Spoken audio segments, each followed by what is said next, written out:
Good evening, everyone. Hello, and welcome to the Beer Experience. Exactly Thank you.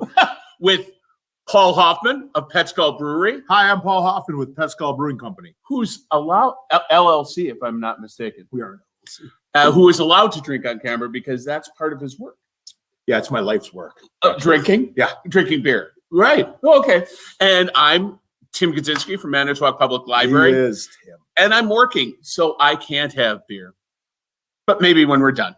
Who knows? Oh, okay. At any rate, thank you so much for joining us this evening. Right off the bat, I always work this into the middle of the show usually, but I'm going to get it in at the top tonight. Nice. If you have any questions or comments about what we're talking about or any sort of beer-related question or any other tomfoolery you'd like to throw into the mix. Always time for tomfoolery. Always time. So. Timfoolery. Oh, well. Clever wordplay. Always encouraged. Just type it into your comment section on either Facebook or your YouTube channel, and we'll get to them at the end of the program. So let's just get started. This is our last installment of the Beer Experience. Yes, it is. Which is pretty sad. Oh, it's okay. Jesus. All good things come to an end. It's all right. But the thing to remember is we've covered a lot of great beers. Yeah. A lot of great PetSkull beers. First week, we covered German lagers and pilsners. Yep. Second week, we did Belgian ales and fruited beers. Correct, I recall. And this week, we're going to do the beer that is probably, rightly or wrongly, most commonly associated with microbreweries, which is the IPA. Right. I think the IPA is, there's a lot of either love them or hate them. Mm-hmm. There are as many people that love them as people that say, I despise them. I know very few people are like, yeah. No, it's either like, I'm an IPA guy versus I hate IPAs, so it's like right in the middle. They sound so mean. There's a lot of people that are mean. I don't want an IPA. I hear that a lot. They say that like that to you? Very loud. That is a little rude. Well, sometimes. Yeah. But now, do you think the people who say that have actually tried IPAs? Maybe, but I mean, it is absolutely one of the beers that I think you have to kind of come to appreciate. Okay. If you're used to drinking, lighter craft beers, or even darker craft beers, which aren't really bitter from a hop perspective, it takes a long time to kind of come around to that. I mean, it's not just like overnight kind of thing, I think. Well, I can't speak for everyone, but for me, the first time I had an IPA, it was shocking. Yeah. But I liked it instantly. Yeah. But I like things with really strong taste. Right. I like aggressive foods, aggressive beer. Right. And I think the first real IPA I think I had was Sierra Nevada has their Celebration Ale, which always comes out at Christmas time. So I remember being at my folks on Christmas Day. I picked up a 6-pack of this because it was very celebratory.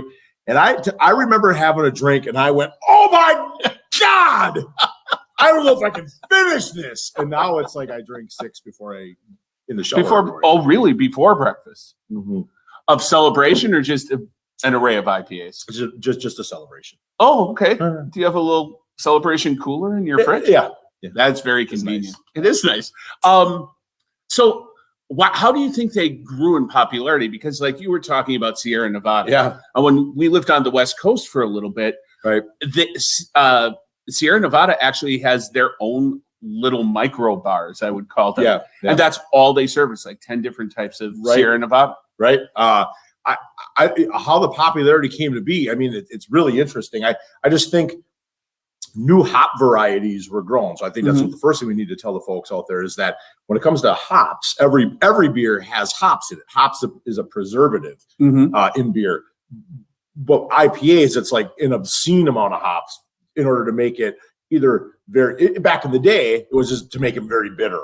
Well, now there's so many different varieties of hops that are coming out that aren't necessarily for bitterness. It's for a citrus perspective or a piney perspective or whatever. So I just think that breweries started just pushing the envelope, experimentation with all these different hops, these different layering of hops. And now there's a variety of hopping techniques that you can get a really great tasting IPA that isn't all that bitter, but it's got just great hop, floral hop and aroma and flavor. It's I don't know. It's great. Yeah. Yeah. Well, and the West and another one, there we'll be getting to this, but there are different kinds of IPAs coastally that vary greatly. But now that it's exploded, I can't remember. We were in San Diego a couple years ago, 4 years ago, and they were saying that there is something like 200 IPA specific microbreweries just in the Los Angeles and San Diego area. Yeah, I think the West Coast is big.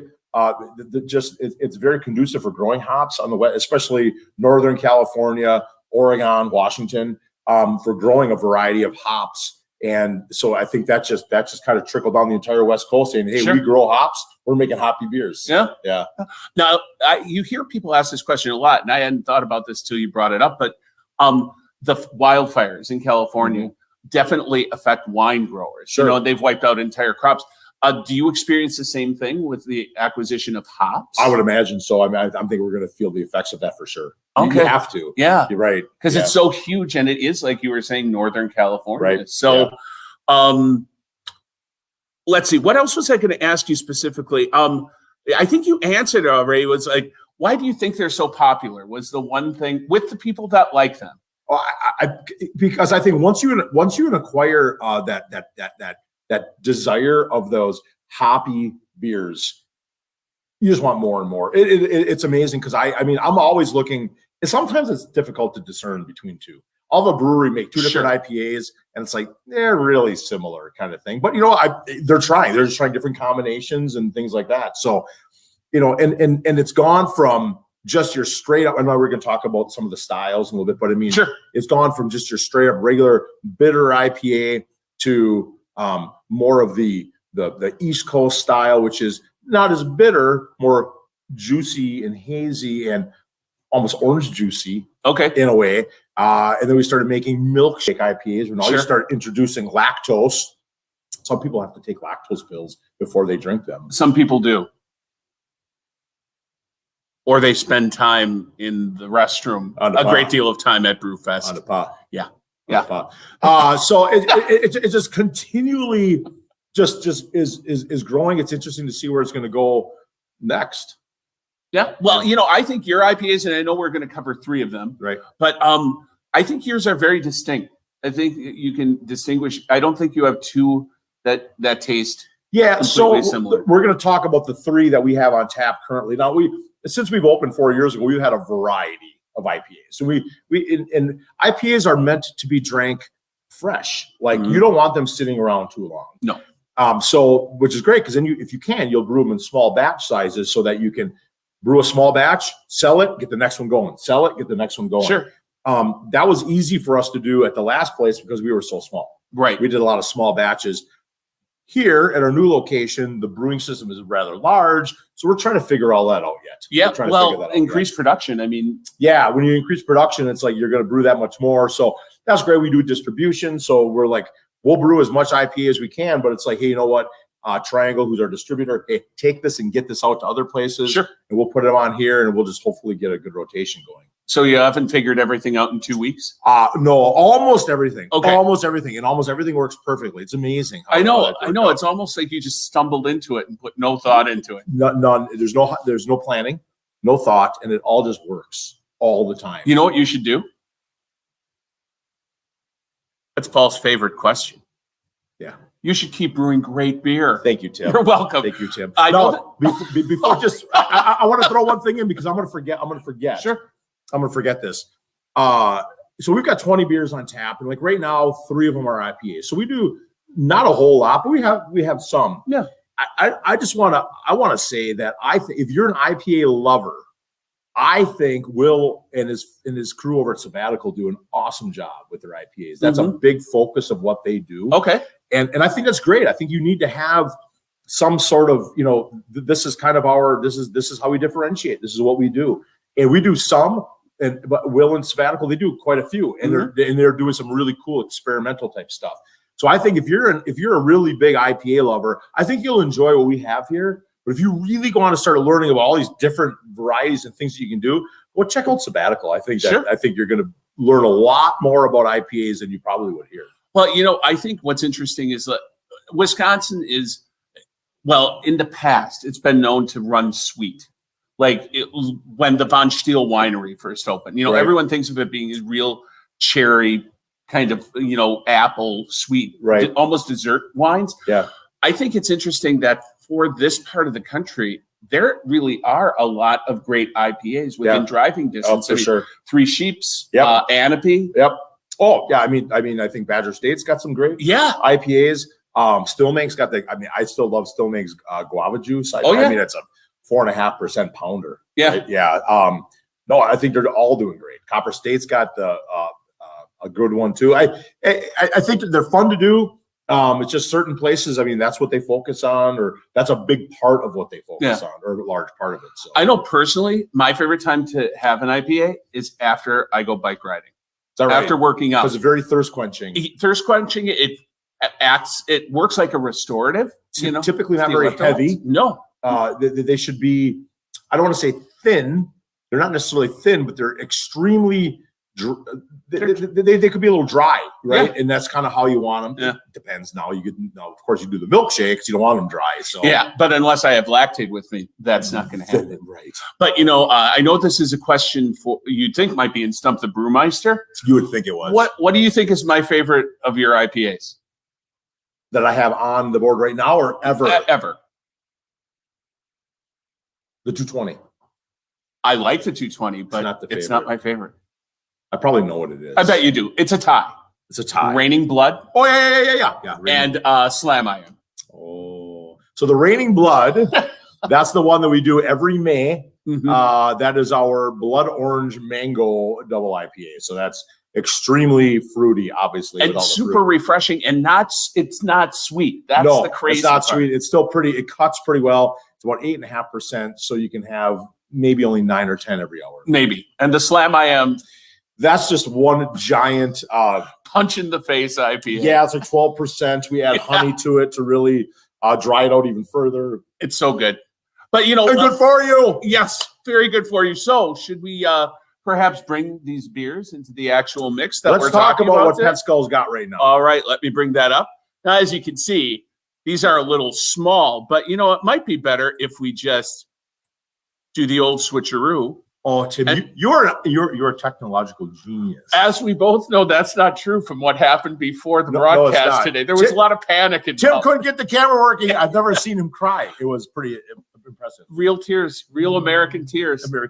Okay, so let's go from on screen as you're looking at it from left to right. So the first one that we will be talking about is Rejuicinate. Yeah, Rejuicinate is our New England IPA. Let's talk a little bit about New England IPAs. Sometimes they refer to them as East Coast IPAs.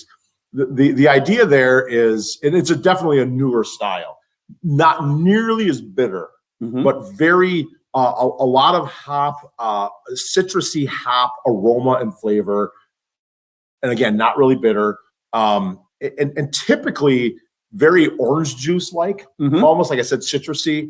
And what they should be, and I say should be because if you look at ours, that's why I was talking about before how they need to be drank fresh. Right. They need to be drank fresh.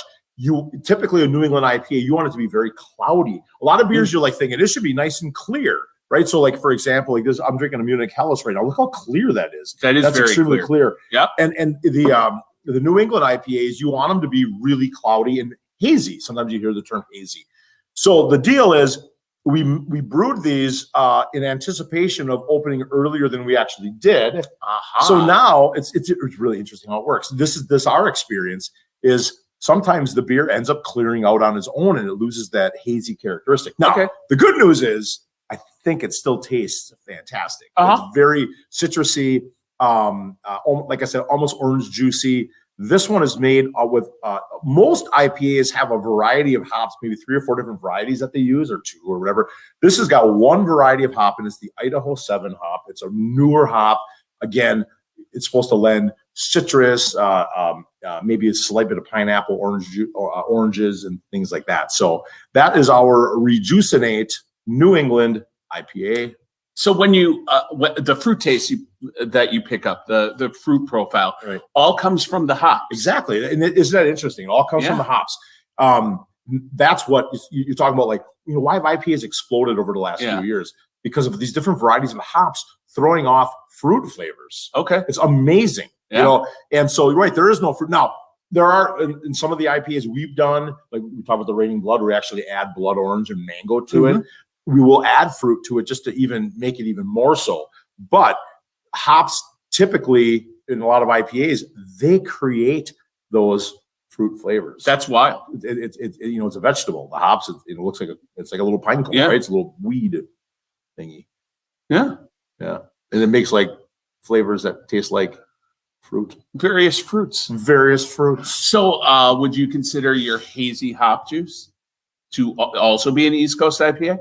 Yeah. So our hazy hop juice was definitely an East Coast IPA, and that's kind of the same thing. But that one's got three different varieties of hops, and again, you want that to be hazy and things. So we've done a lot of them. This is just our right now.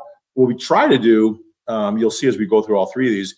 These are the three styles that I try to have on at all times. Three different. I shouldn't say styles. 3 different styles of IPAs. Right. Like this currently, the Rejuicinate is our New England IPA right now.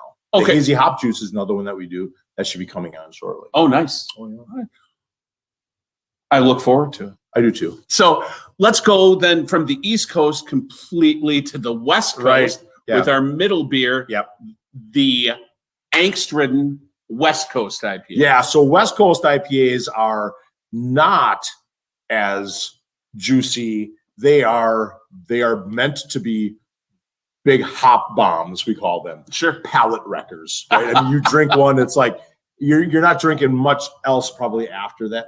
That's not true. But I mean, no, the whole idea there, it's very bitter and probably uses some, classic American hops. So when I say classic American hops, I'm talking things like, Columbus and Simcoe and Amarillo, whereas like things like the New England IPAs, there are these more newer, sexier kind of hops. Like I said, Idaho 7, you cannot, Citra, Mosaic. These are kind of newer, sexy hops. Mm-hmm. The West Coast IPAs are some classic American hops and meant to be bitter. So we call those West Coast IPAs.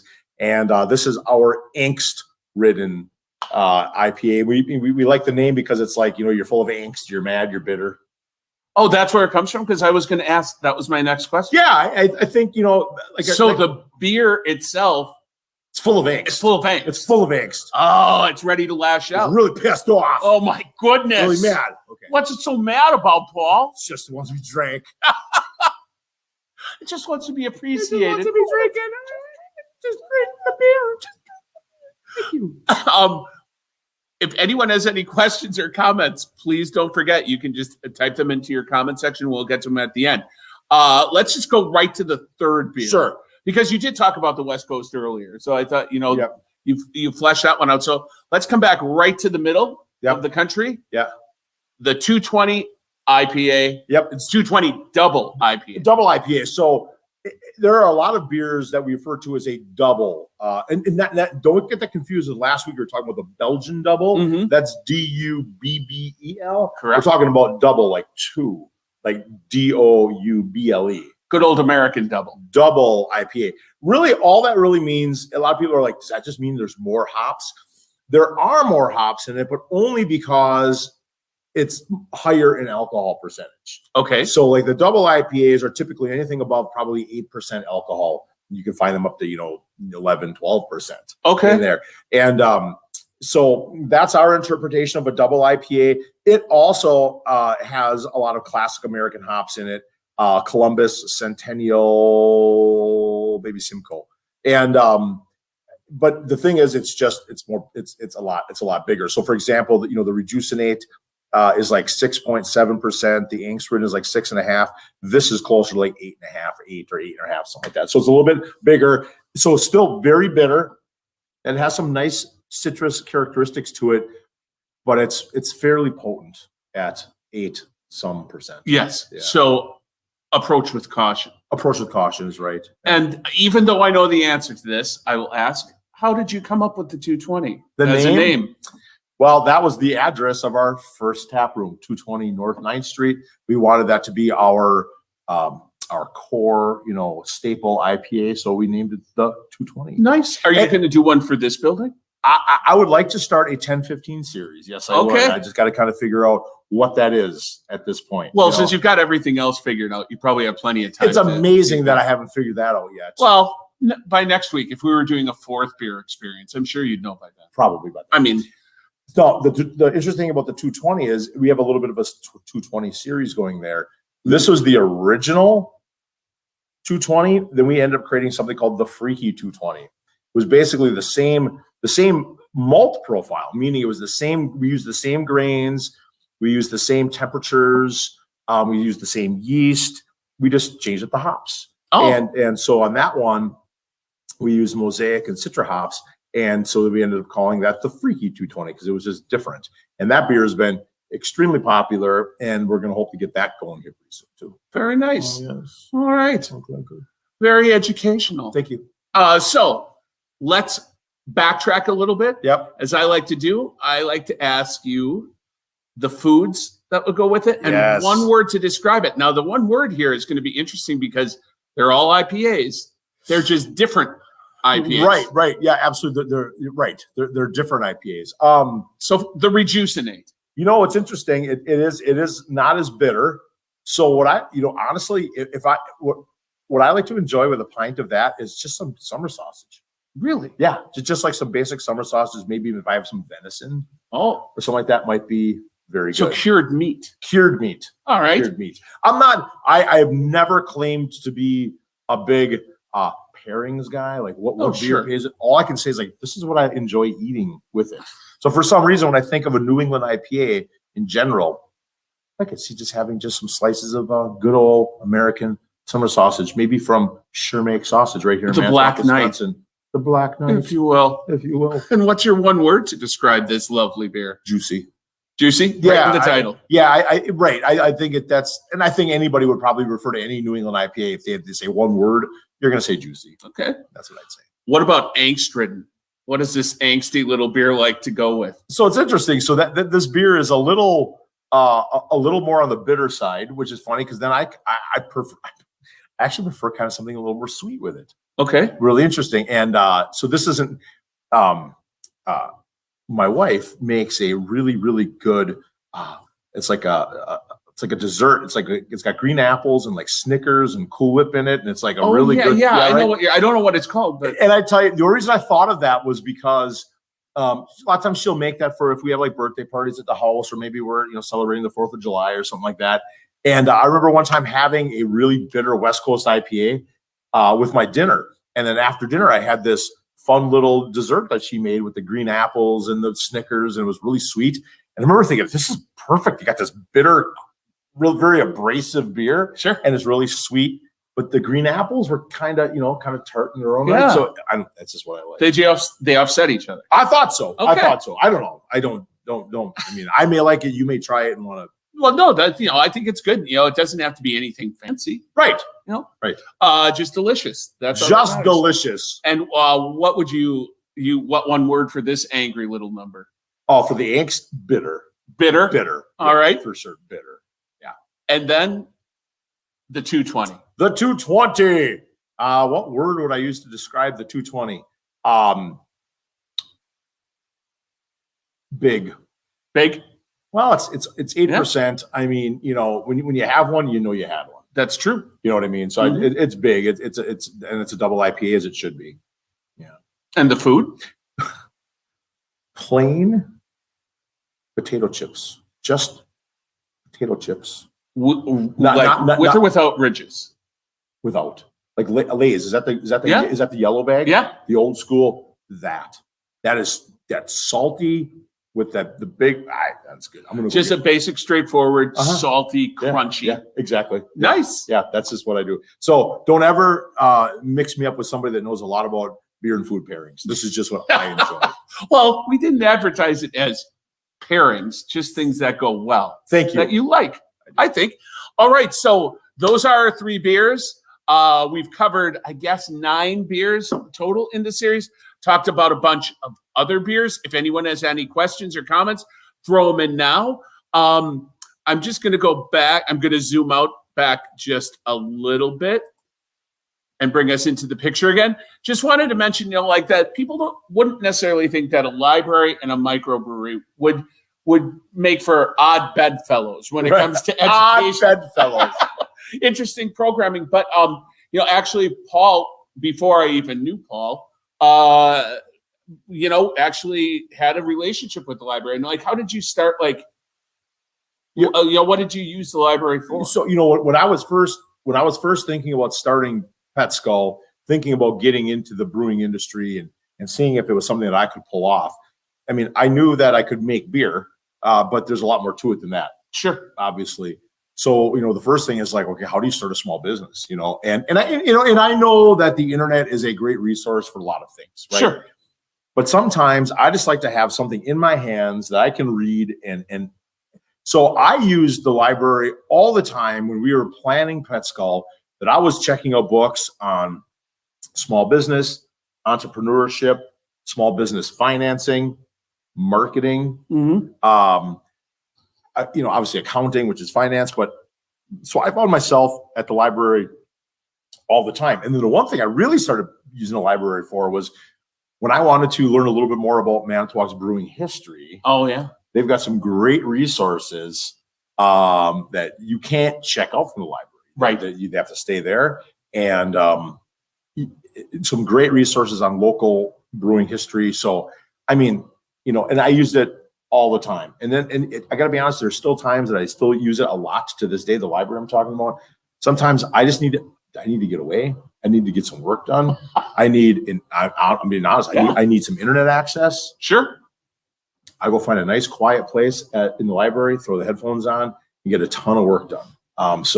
And it's right here, it's right by me. It's a beautiful place, and all the folks are so kind and helpful. To me, the library is a place for just learning, obviously, but it gives me a little bit of peace, I guess. Sure. Well, it's a safe, quiet, right? And you can go anywhere you want with that. When you feel comfortable, you can pretty much take whatever direction you want to head in. Absolutely. So I was a major. So it is funny. How does a library become connected with a brewery? Well, I mean, brewing beer is exciting, and I think libraries are exciting. Why not? Why not a library and a brewery? Well, that's what I thought. And then and Paul's been absolutely tremendous with our fundraisers. He has donated beer. He has served beer at them. We've auctioned off a couple beers that people named, to name afterwards. Yeah.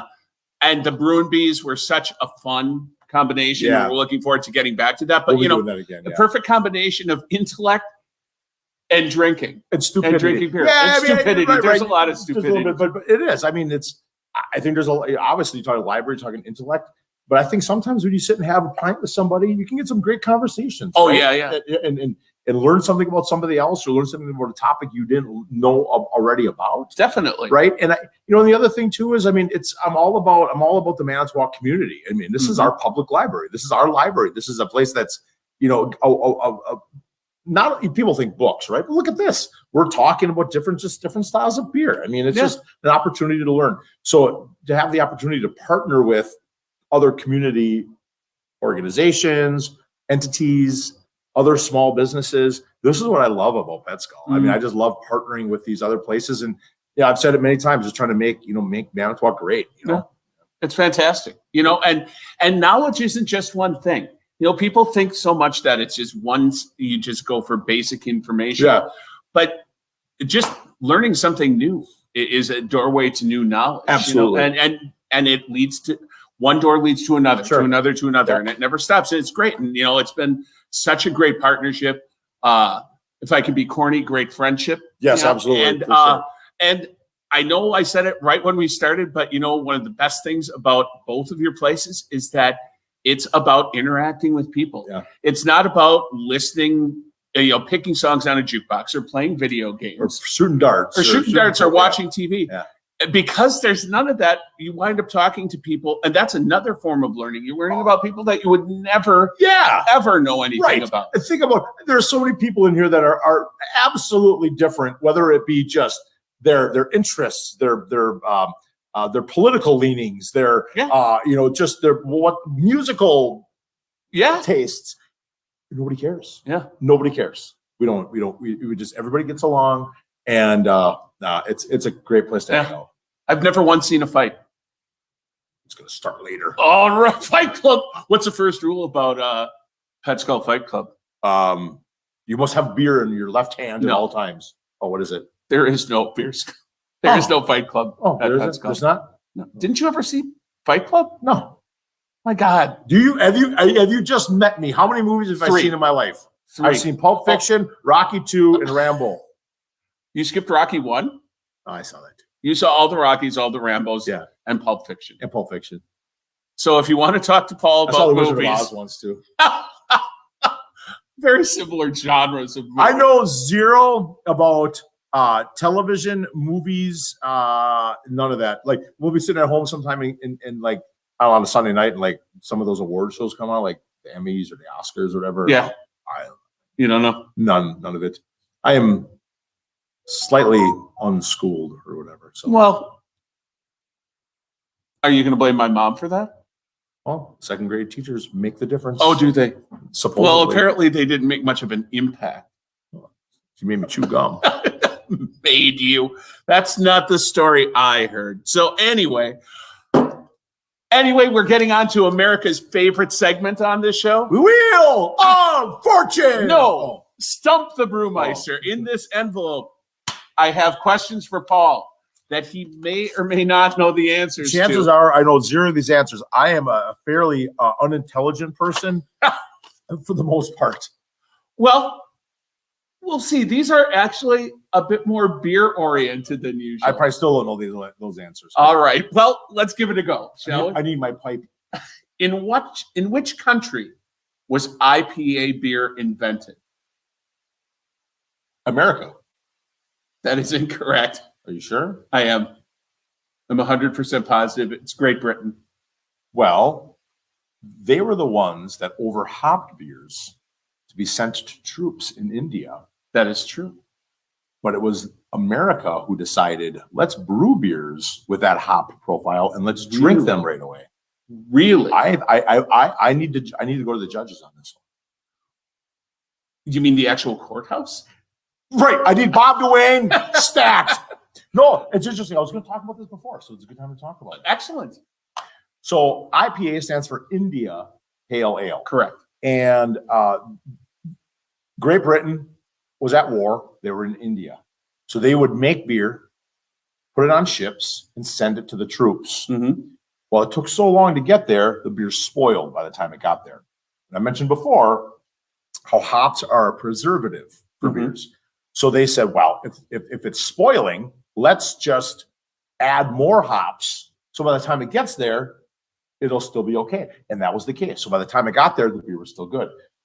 My understanding is, now I say my understanding is, I don't have anything, but what I understand is it was Americans who said, hey, why don't we take that idea of overhopping beers like they did to send for the troops in India? Let's make it the same way, but let's drink them immediately. Okay. And there, I believe that is how the IPA was born. Well, that may be, because there is a lot of like folklore, right, that is associated with IPAs, period. Right. So that very well may be true. The thing about the transporting of beer, that it was the super hopping of it, that's actually false, because as of the Pilgrims brought beer along with them as well. It was probably sucked. There were they were a lot. Porters kept well on boats.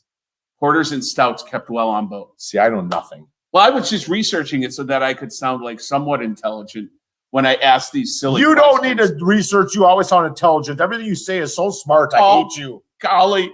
I hate you. Don't hate me for my brain, for my huge brain. But you know where people could find out if this is true? The library. Exactly. So go check this out at the library. All right. Next question. Thank you. So all of these are kind of false, but in what year, according to the Liverpool Mercury, a newspaper, were IPAs officially codified as being their own specific beer? 1692. That is incorrect. It is 1835, but I like the authority with which you said it. I just read something the other day. It said 1692. So Really? No, Oh, it had that number. it's something had that number. Okay, fair enough. According to beer mythology. Ooh. Is that also a publication? No, that's just all sorts of sources thrown together in a short amount of time. Gotcha. Yes. What is the name of the man that created the first IPA? What brewery did he work for? And what was the reason he brewed the beer in the first place? So it was Pete Peterson.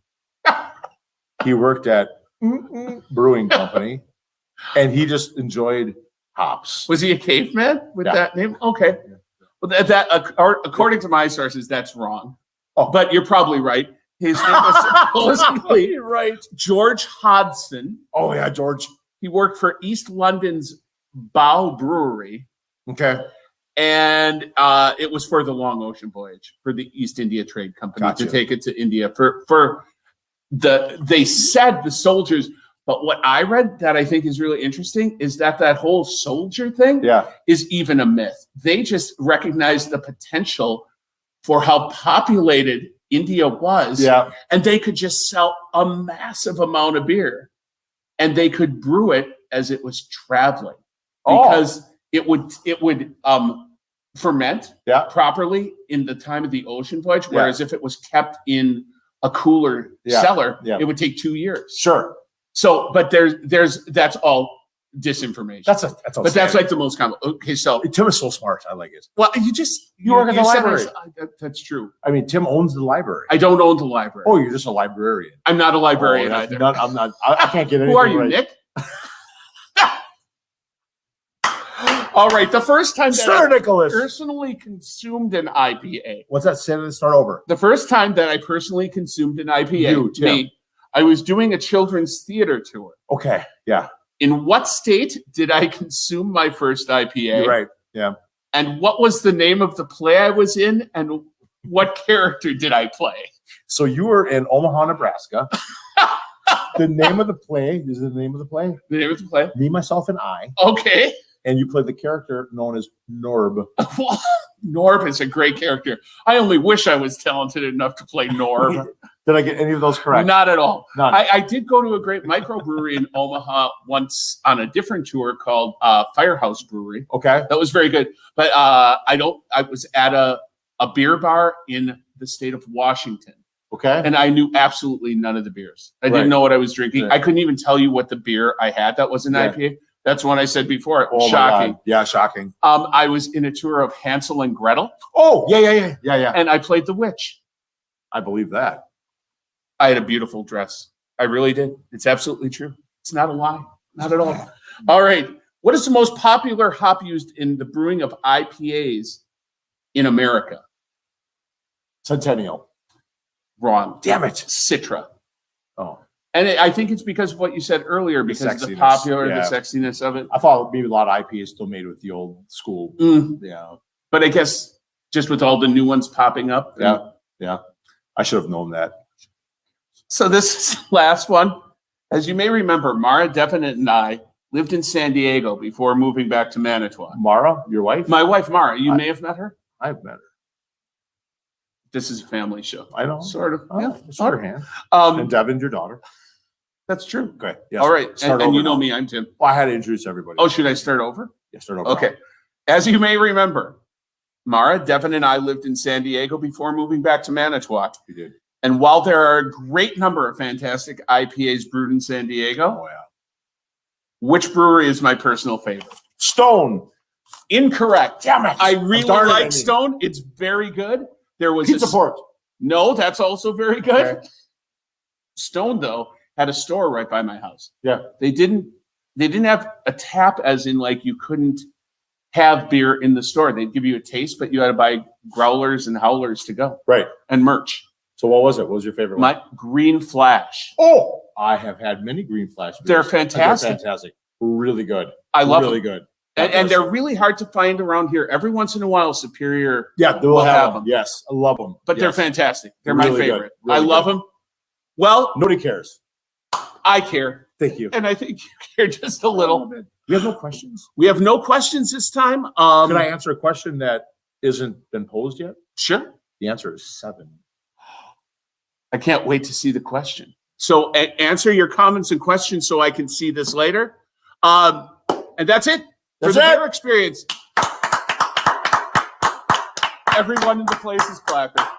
Thank you, everybody. Thank you. You've been great. Thank you. Even in the back. This is for all the little people. Way in the cheap seats. Even in the back. Thank you. We love you. Thank you for coming. You mean everything to me. You mean almost everything. Almost everything. Almost. Yeah. Thank you so much for joining us in this silly little excursion exploring great beers. Right. My phone went off again. I think that might be the answer to your question, but I'm not going to. 7. It's going to be 7. Thank you for joining us. It's been great. And this is the last episode of the beer experience, at least for now. Tim, I had a great time. I did too. Thank you so much, as always. As always. God bless you. It's been a long time. To the Atlas. To the Atlas!